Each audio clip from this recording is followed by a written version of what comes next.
For sure. So going into the controversy behind this whole thing, we began the invasion of Iraq, and we have Jerome Powell, very famous and notorious for going up and declaring that there was weapons of mass destruction in Iraq, and that was the reason for the invasion in the early days.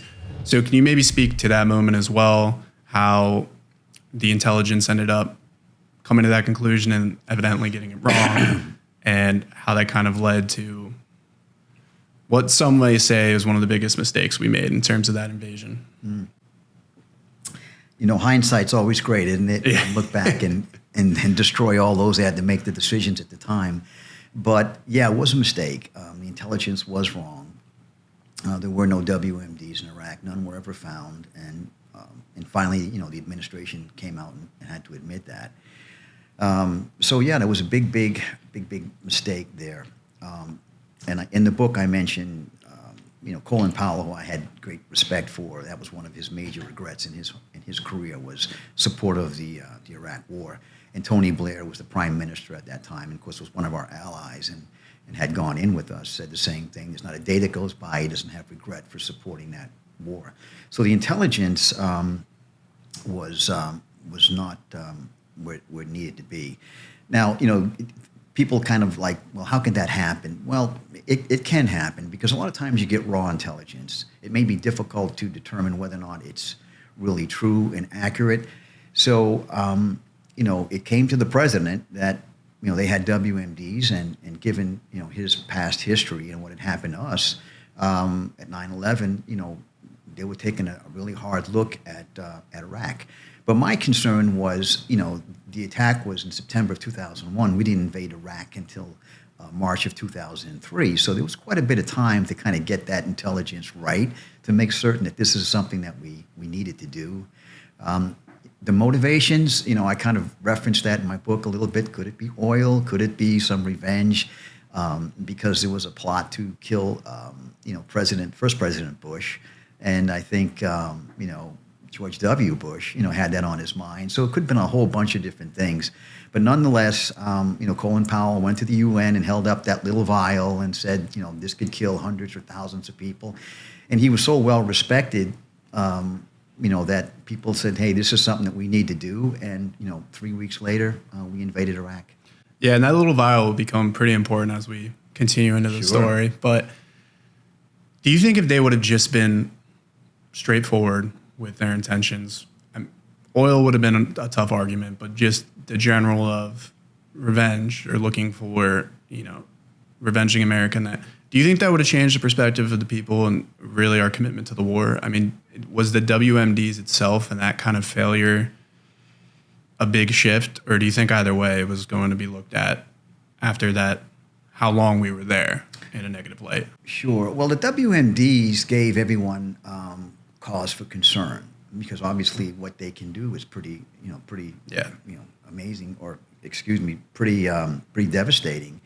So that argument held a lot of weight with people. And if he's got these WMDs, we've got this crazy dictator and ruler. He's already invaded Kuwait.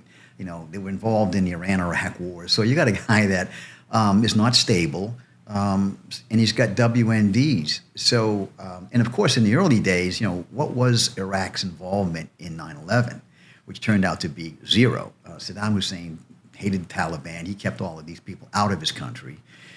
So he had nothing to do with 9/11.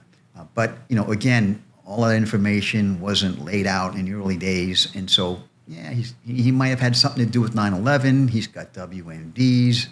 Yeah, this is something we need to do. And, you know, President Bush was able to put together a pretty substantial coalition of countries to back us up in that. So I think that WMD was a deciding factor that people said, okay, we need to do this. And now we get to the Iraq invasion, and we introduce our other main character within the book, Thamer, who is an Iraqi bioscientist, as we discussed, and how quickly his life changed from the coalition advancement is probably one of the most profound parts of the book. Is you can see he talks about waking up with his wife and being able to caress her, look out in the beautiful Iraqi city, and then how quickly that shifts to a war-torn nation, and he's on the run, as we'll discuss. So the early days of the Iraq war and that invasion in Baghdad, Can you maybe discuss as to why it was so profound, so devastating, and how people like Thamer's lives were quickly shifted upside down? Oh, absolutely. I specifically remember March of 2003 because obviously it was a lead up to the war. We knew it was going to happen. And, I remember Thamer telling me that when the bombs first started dropping, he could hear them in the distance. They huddled under the stairwell of their home. And he was thinking that, if they were going to die, they'd all die together. And that just blew me away when he said that because, that's something that's so foreign to us in this country. Imagine, having to be concerned about bombs being dropped here in the United States. It was a big, it was a huge, huge issue for obviously the Iraqis. And Thamer in particular, because he's worried about himself, he's worried about his family, and what's going to happen in the future. But the funny thing is, Reed, is that he welcomed that in some senses because obviously Saddam was a dictator, and he figured Americans going to come in and free us from this dictator, and our lives will get better. But nobody knew, that the war was going to go on for years, and how much death and destruction, and what was going to happen with all these jihadis and insurgents that flooded the country that we were not prepared for. We quickly defeated his Republican Guard. They broke and ran. I mean, they weren't going to be a match for us.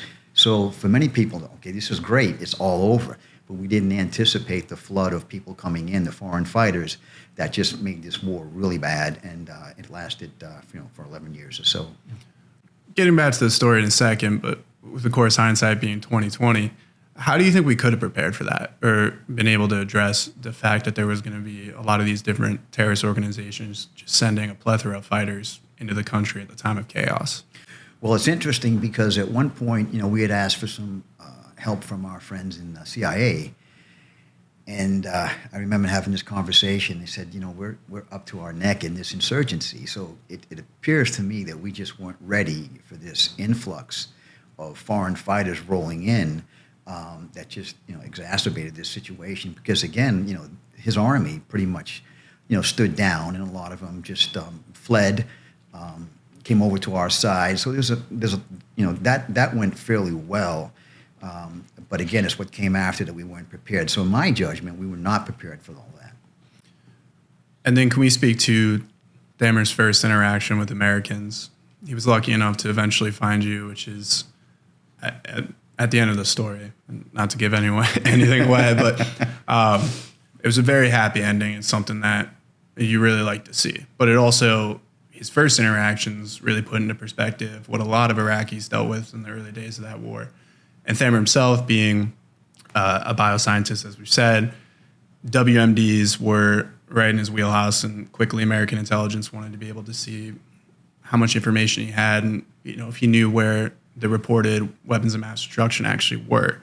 So can you speak to that early stages of the war and how that kind of affected a lot of Iraqi scientists, Thamer specifically? Sure. So I don't know how much he knew in the lead up to the war because again, their communication and news was controlled, and they basically got what the government wanted them to know. So I'm not quite sure how much he knew leading up to that, but in my conversations with him, he welcomed the Americans. Yeah. And when in the early days, Thamer and his associates kept reporting to their work site because they were required to, and they were still getting paid. So, but it was, obviously a big concern for them getting to and from work because they didn't know what was going to happen with bombs being dropped. That story is crazy. Oh, yeah, it's insane. He's like, there'll be gangs, Al-Qaeda, like the insurgents are just in the city, and it's a 10-mile drive to his work. And he's, we didn't know if we were coming home every day, and I'd call my wife once I got to work. And the perspective of that is just nothing like that in the U.S. Oh, no, that's right. So, and I think that's part of the reason why, and I'm kind of jumping ahead, but that's kind of the reason why I wrote the books, to give a different perspective. There's been a bunch of books written about Iraq from our, military perspective and the soldiers who fought the battles, who have my, utmost respect, but not very much from the perspective of innocent Iraqis that had to deal with all of this. So that's kind of the reason why I thought I wanted to write this book. But, again, he went just like all the other Iraqis. It was a situation of survival. And his main concern was, you know, would their money run out? You know, what about food? What about clean water? What about all these things that happen when you start bombing the infrastructure of the country? So communications was limited. So all of these things became a problem, and just basic survival, you know, was their mode now. So he continued on to go to work, and then when he was there, they actually gave him a rifle to protect their particular building because the looting was just off the charts. Because people recognized, hey, supplies are going to be in, you know, in high demand. We may run out of food, so people were just going crazy, and there was a lot of looting happening at that time. So he had to deal with all of that. But he kept going to work until one day he went to work and never went home. Yeah. Yeah.